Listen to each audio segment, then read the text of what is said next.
নমস্কার বন্ধুরা, শুভ্রাজ কিচেনে সবাইকে স্বাগত। আজকে আমি আবারও একটা রেসিপি নিয়ে চলে এসেছি। আজকে আমি আপনাদের সাথে ভাজা মশলার একটা রেসিপি শেয়ার করব।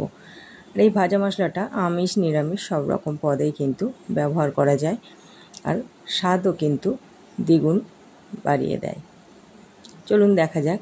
এখন আমি একটা ফ্রাই প্যান বসিয়ে দিয়েছি, আর এটা একটা জায়ফল আমি এরকম ভেঙে অর্ধেক ভাঙা করে আমি দিয়ে দিয়েছি, আর দিয়ে দিলাম 20-22টা গোটা এলাচ, দিয়ে দিলাম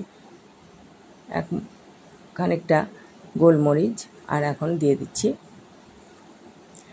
3-4 চামচ গোটা ধনে, 3-4 চামচ গোটা জিরেও আমি এখানে দিয়ে দিলাম।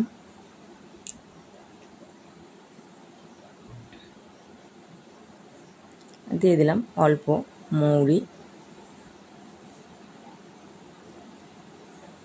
এখন আমি এগুলো হালকা আঁচে কিন্তু ভেজে নেব অল্প করে।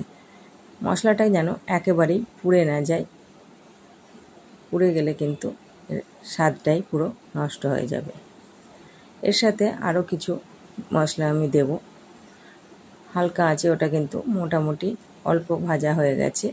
এবার আমি এর সাথে দিয়ে দিলাম 10টা মতো শুকনো লঙ্কা আর 10টা তেজপাতা।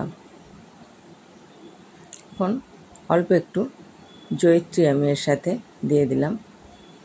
এটাও আমি খুব ভালো করে ভেজে নেব।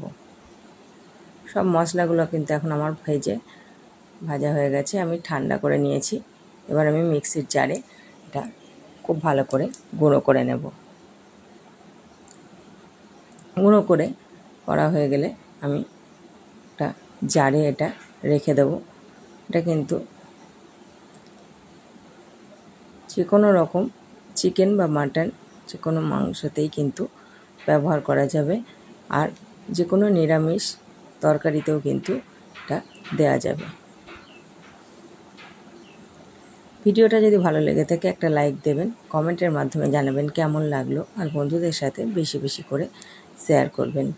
চ্যানেলে নতুন বন্ধু হয়ে থাকলে চ্যানেলটা সাবস্ক্রাইব করার জন্য অবশ্যই অনুরোধ রইল।